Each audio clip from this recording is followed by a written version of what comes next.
Hello and welcome to the March 2024 Lightning Round video. And here's your host, Joe Scott.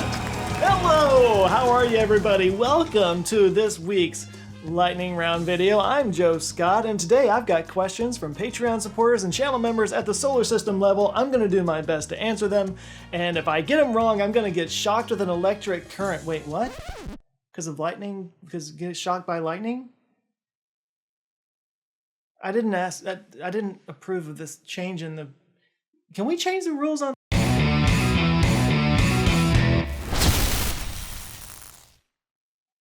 I don't see any shocks on the chair, so maybe I'm okay. All right, so this is a lightning round video. If you haven't seen a lightning round video before, in the past I used to take questions from Patreon people and I would research all those questions and answer them, but that just kind of became a lot because there were a lot of questions that I'd answer for each video. So what we're doing now, it's a little bit more of like a game show format with me being the contestant and the host. It's kind of a weird setup. But what I do is I take these questions from the Patreon people and I read them for the first time, not live, this is recorded, but I'm recording it live. When I read these things out, this is the first time that I've seen them. And then I do my best to answer those questions. And if there are any questions that I can't quite give a good answer to, what we do is we put that question in a ballot box. And then at the end, you guys get to vote on which of those questions gets made into a full video. These questions come from Patreon and channel members at the solar system level, so if you have a burning question that you just absolutely want to hear me answer, that's how you can do it. You can sign up, and in the next month's video, you might get to make a fool out of me. Yeah, I don't need your help with that, actually. But anyway, we've got 8 questions to get through today, so without any further ado, let's get to the questions. All right, Claudio Souza asked, with the advent of OpenAI Sora, what is the future of video creation in the movie industry? Oh boy, more democratic content creation or perhaps the collapse of traditional studios. Will you embrace it once it matures? You know, something that I've been saying about the AI stuff all this time is that it's really, for now anyway, it's a tool. I kind of compare it to when Photoshop first came out. I remember, yes, I'm old enough to remember when Photoshop first came out. A lot of people were saying that it was going to put all these graphic designers out of business and everything, but it really just became a tool that illustrators and graphic designers were able to use to do easier, better work. And that's actually the perfect example because now, I don't know if you've used the latest versions of Photoshop, but you know, I do all my thumbnails in Photoshop and other things, and the ability to select things now, like you literally just press a button that says select subject and it outlines whatever it is that you're trying to select. That's something that used to take, you know, maybe not hours, but you know, minutes, and it was very detailed and you had to go, I mean, now you just press a button and it just selects it. It's amazing. Actually, so I just recently, you know, Dune 2 just came out, or the Dune Part 2. Nick, my editor, he and I went and saw a documentary called Jodorowsky's Dune. And it's about a director called Alejandro Jodorowsky who did The Holy Mountain, a lot of really crazy experimental stuff back in like the 70s. Well, he wanted to make a version of Dune. I'll save you the whole thing, but long story short, he spent 2.5 years with some of the best production designers, including H.R. Giger, like before he did Alien and all that. And they put together this book, this storyboard of the entire project. But this book that they created made its way to all the different studios and stuff, and it inspired and planted the seeds for like so many different science fiction films. So like it was this highly influential movie that never got made. And like the whole time that I was watching that movie, I was like, somebody could take this, because it's literally storyboarded. The entire thing is storyboarded and it's been production designed and everything. Somebody could take this and if they knew what they were doing with AI, they could get this film made. This film could be made today. And so like, I would love to see that. I would love to see that happen. Everything has changed significantly. Hollywood's in a lot of trouble in various ways. But they're also not idiots. You know, there's a reason why this has been such a lucrative industry for so long. It's because they roll with the punches. They change, you know. There were changes in the 70s when a certain style of film didn't work, and changes in the 80s. I mean, this is an ongoing seesaw back and forth. It's always happening. I actually just saw a video from Captain Midnight, if you guys follow him, that was talking about Dune Part 2 and how Denis Villeneuve's visual style is something that, because it uses more practical effects and stuff, and the CGI enhances what is on screen already instead of just like, Instead of just shooting a scene of some people talking back and forth and then like throwing it to some visual effects artist and say, here, just make it look good. He has a vision, and the CGI is meant to enhance that vision. I think people are going to start to swing back more toward things that they can connect with. We are still human beings. We still want to connect with things. We still want realism and authenticity and that kind of thing. But like all things AI, it's wondrous and amazing, but also kind of terrifying. You don't really know where this is going to go. Change is hard and scary. I'll leave it at that. All right, next up, Brian Beswick asked, with all the problems in the world, take your pick of them, but also plenty of optimistic science, how's your outlook on humanity right now, and what are the specific things making you optimistic or pessimistic? Oh man, gotta take a second to think about that one. I think the best way I can answer that is to say that I'm pessimistic in the short term, but I'm optimistic in the long term. What I mean by that, I've said this before, I think things are going to get worse before they get better, in terms of the fractionalization of society and the rise of misinformation and sort of being in a post-truth world. Like, we just talked about AI. When we enter a world where like literally anything could be faked. I mean, like right now, there's this whole Kate Middleton thing going on, and I'm not even up on this. All I know is like she seems to have like not been officially photographed, and there's like some picture that came out that had some Photoshop in it, and everybody's like, oh, this is proof that she's being held in a dungeon somewhere or something, or that there's something wrong. It's actually just proof that they're bad at Photoshop. I mean, do you really think that any of the royal photos that come out are not Photoshopped? Of course they're all Photoshopped. It's just for some reason this has taken on all this significance because now there's like weird conspiracy theories flying around. And it's stuff like that I do feel pessimistic about in the short term. Again, I worry especially about misinformation and information silos and the fractionalization of society. It's kind of hard to have a legitimate debate, political or otherwise, with people when they've 100% just believe different facts than you do. Like you can't even agree on what reality is. So how do you debate that? Our carbon emissions, our plastic production, all of the problems are still getting incrementally worse each year. Like we have not reversed the trend on CO2 emissions. It's still climbing every year. It has not even plateaued yet. It's still getting bigger. So there's a lot of great things happening. I'm trying to be optimistic about it, but there's also just the hard facts that things are still accelerating that bother me. So in terms of how that goes, I think it's going to get worse before it gets better, but I do think it will get better. All right, Steve Maddox asked, music. All right, why does a particular genre appeal to you? Why does it appear to change over time?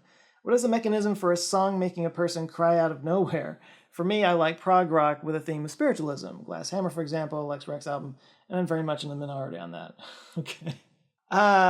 This is a debate that I have had back and forth with musician friends of mine over and over again.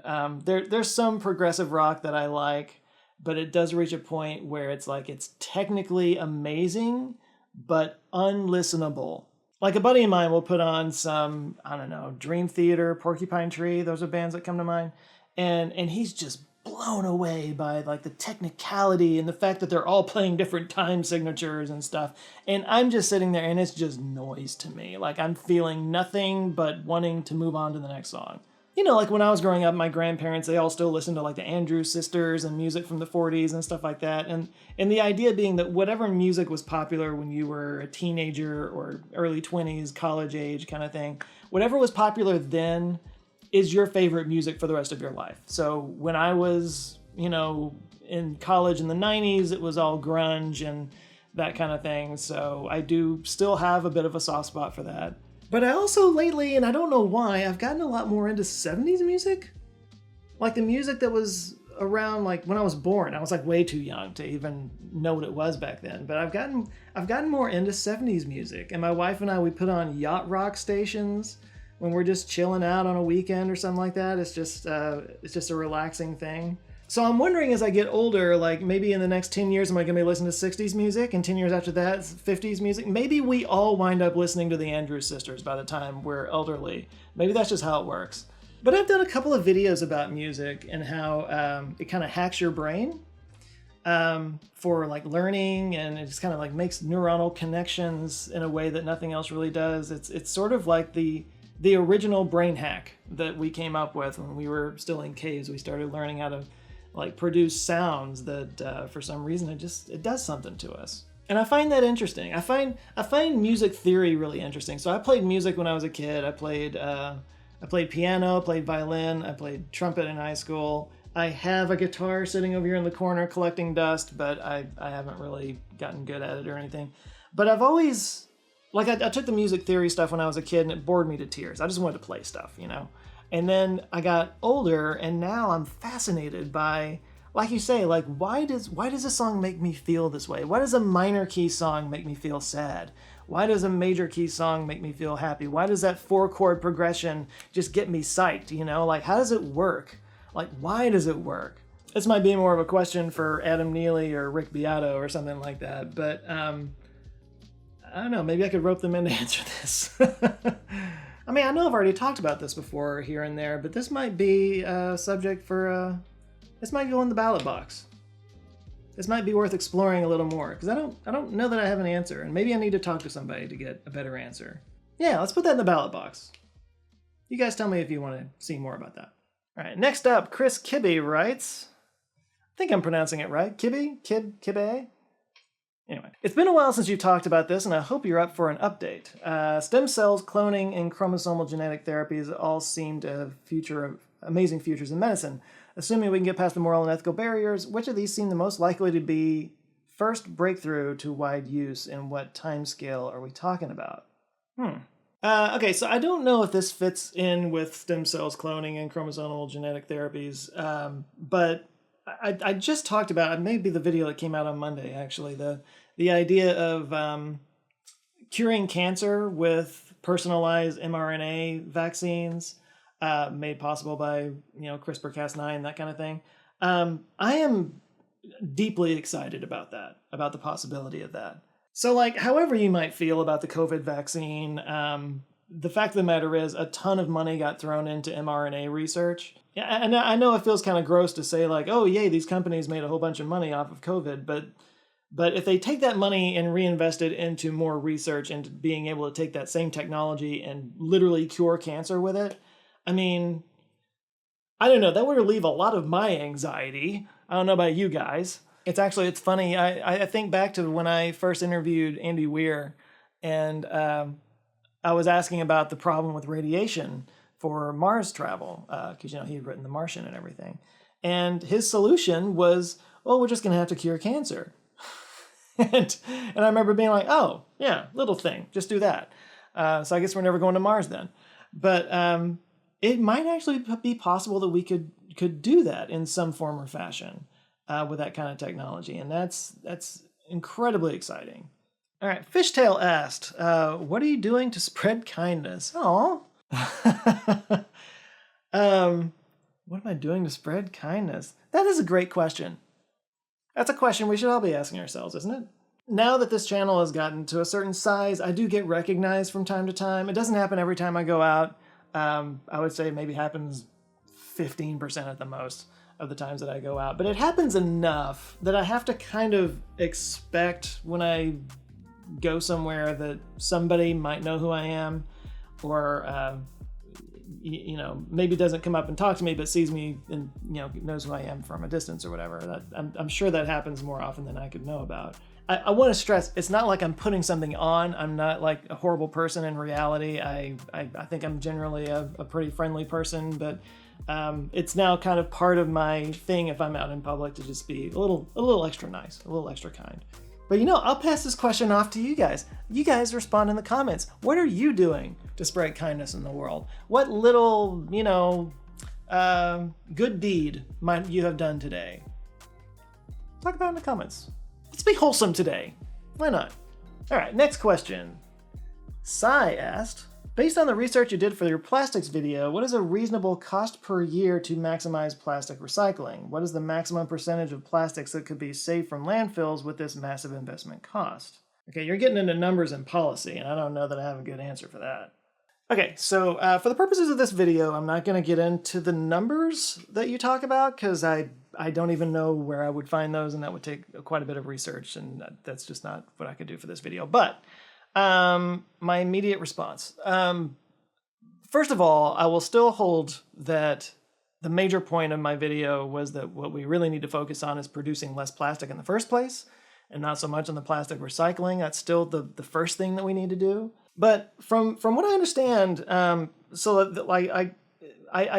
did the Nebula video where I went through the different resin identification codes 1 through 7. And 1 and 2 are the only ones that are regularly recycled, like with curbside pickup. So if you put it in a recycle bin, that gets taken and it will actually get recycled. Not all the time. It could be better. 3, 4, 5. Those are technically recyclable. It's just they cost a lot more money to do it. And they require special equipment to do it that not every municipal recycling facility is going to have. And then I talked about the chemical recycling thing. So this is where they actually, instead of incinerating the plastic or turning it into more plastic, they actually break it down into its like monomers that the polymers are made out of. And then you can like rebuild whatever you want with that. You can turn it into fuel, which is what they usually do with it, or you can turn it back into plastic or make other things. Fertilizer, I think, is some of the stuff they do. Chemical recycling isn't the answer either because it costs way too much. And it costs way too much to build, and not every municipality is going to have it. But the good thing about it is that it can recycle pretty much all of the things. So instead of having each, landfill and recycling center having multiple different, recycling infrastructure for the different types of resin codes and stuff like that, which again, I'm not an expert in this. I just did that one video, but I think a number 3 resin code would require a different type of machine, and a number 4 and a number 5, you get what I'm saying. Whereas, a chemical recycling thing could just do all of them. Again, as I understand it. Now, if you wanted to just be super regulatory about it and say that the fossil fuel industry and the plastics industry should have to pay for that recycling, for that repurposing of the stuff that they make, well, then they would just put that right back into the cost of their products, and then the price of everything would go up and we'd all feel the pinch. I don't know what that would cost. If anybody wants to look it up in the comments and share, feel free. But to me, that seems like the best way to get there. But still, again, 1000%, the best solution is to make less plastic in the first place. All right, next question is from Santar, who I believe is new. And Santar asks, considering the rapid advancements in scientific and technical fields, or technological fields, how should we approach the resulting ethical quandaries and the impact on society? Are there any particular areas you think need more attention or caution? I mean, it's simple to talk about the AI thing. I mean, even people in the AI space were calling for a bit of a slowdown for a while. The same thing with climate change, obviously, and the greenhouse gas emissions and that kind of thing. I don't know. I think it's impossible to answer this without addressing the role of capitalism in it. Without this becoming a communist screed or something. That's not what I'm doing. But the fact of the matter is everybody wants to do the ethical thing until it impacts their bottom line, until it affects their revenue or their shareholders' value. And as long as the decisions that are made are predominantly in service of that, it's going to be really hard to rein in things that we're concerned about. Now, for the record, I'm not anti-capitalist. I just think that there need to be rules. I look at capitalism the same way I look at like American football. It's rough. It's an American pastime. But it has a lot of rules, American football does. But as soon as you start applying rules and regulations to capitalism, people say that you're in communist Russia. My point is that football would fall into absolute chaos if we didn't have rules around that sport. And I think that we should have rules and regulations around capitalism as well. I just think that there needs to be something to be serviced that is more important than just shareholder value. That's all I'm saying. In no way will that get me any comments.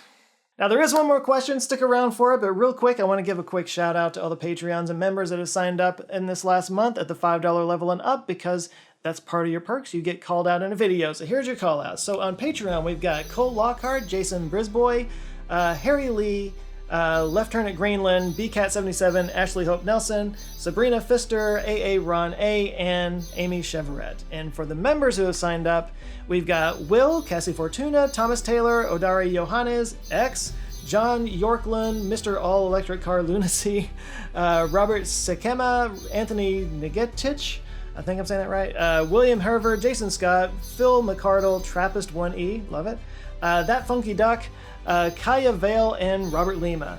Thank you guys so much. But anyway, let's wrap all this up with one last question, and that question is... This question's from Donna Sawyer, and she asks, can we stop the spread of false information?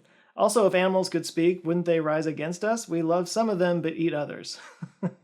So first of all, if animals could speak, wouldn't they rise against us? Very Planet of the Apes style, I could see that happening. Yeah, I think they would. And I think the crows would be the leaders. They're ridiculously smart, the crows are. And can we stop the spread of false information? I'm going to be very pedantic when I answer this and say no. Just straight up no. Because to stop false information means to stop people from lying. And people lie. Like that's something that we're always going to do. I'm very much, I've said this before, I'm very much in the Mark Twain camp where he said that a lie can get all the way around the world while the truth is still putting on its shoes. There are some people that have this belief that, if you have a level playing field, the good ideas will always win out. And that's the idea behind social media. Mark Zuckerberg testified before Congress. And I just think it is a profoundly flawed philosophy because it's never been an equal playing field. The idea that if you just put everybody on the same platform that the good ideas will always win out, that's just fundamentally not true. Open any history book to any page and you'll see an example of when a terrible idea won out over a bad idea. I think we're starting to realize just how bad the problem is, and that if we don't get some kind of handle on it, or at least find some kind of solution to it, there's just no hope for the future. There are objective rules that we can apply to these things. Like there are media watchdogs that are third party. They're not, they're pretty unbiased anyway, but they, and there's journalistic standards that have been in effect for, hundreds of years now. So there are ways to go in and like determine whether or not a piece of information is accurate or not. I feel like I should point out though that like a big part of social media is people doing debunking, having a platform on which you can bust the lies that people are telling, and it all just kind of depends on whether somebody is a good faith actor or not. Some people very much aren't, but it can go both ways, and I don't know the answer. But like I said earlier on in the video, I think in the short term, I'm very pessimistic about how we're going to handle that, but in the long term, I think we'll figure it out. I'm optimistic long term, pessimistic short term. Now, one thing that we do have solved right now is how to keep track of your online spending, especially with the dozens of subscriptions we all seem to be tied up in. It can become a big old mess, but it doesn't have to be, thanks to today's sponsor, Rocket Money. So it's tax season. This is the wonderful time of year when we have to actually take a look at our spending and see where our money's going. I know that some people are really good at that. They're called rich people or cheapskates. It goes either way. But if you're like me, you put off looking at it as long as possible. But during tax season, you kind of have to take a look, and that's when all the surprises pop up. Surprises like you're paying for 2 subscriptions to HBO Max. Somehow. Yeah, that happened to me, but it wasn't tax season that pointed it out to me. It was Rocket Money. Because that's what Rocket Money does. They keep an eye on your spending, and they alert you to repeated withdrawals and payments. So if there's a subscription you accidentally signed up for and has been charging you all this time without you knowing about it, Rocket Money will let you know. Not only that, but you can cancel it right there in the app, so it's not some big rigmarole where you have to jump through a bunch of hoops and stuff. No, they make it as easy as possible. That alone could save you potentially hundreds of dollars a month. But hey, if you really want to go hard, if you want to play on expert mode, Rocket Money has another trick up its sleeve. It can lower your bills for you. Their smart monitoring service can tell you if you're spending higher than the average person on your bills and utilities, and then you can use Rocket Money to negotiate your bills with the company, or find you a better deal with a new company. Plus it comes with budgeting software, so you can passively keep track of your spending and optimize your savings. There are over 5 million people using Rocket Money right now to take charge of their spending, and they're saving an average of $740 a year, so this is a subscription that pays for itself several times over. And you can get started for free when you go to rocketmoney.com/joescott or click the link in the description below, and then once you decide if you like it, you can unlock even more features with their premium subscription. Anyway, go take a look. You got nothing to lose and a whole lot to save. Links down below. So big thanks to the Patreon supporters who submitted questions for this video. I always like doing these, and if you have a burning question that you would like to get answered, that's the way to do it. Just go and join Patreon at the solar system level, and even if you only do it for 1 month, you can ask a question. I'll answer it. There's no getting out of it for me. But if that's not really something you want, but you want to join an awesome community of people who are like-minded and have a lot of fun around technology and stuff like that, you get access to an exclusive Discord, you get exclusive live streams twice a month, there's Zoom calls if you do it at a certain level, all kinds of cool stuff. To join Patreon, go to patreon.com/answerswithjoe, or if you just want to join the channel memberships, just hit the big join button down below this video on YouTube. Otherwise, you can check out this video. It's kind of optimized for whatever you might be interested in, or you can look down the sidebar if you're on your computer and just go check them out. If you like them, I invite you to subscribe. I come back with videos every Monday. But that's it for today. You guys go out there, have an eye-opening rest of the week. Stay safe, and I'll see you next Monday. Love you guys. Take care.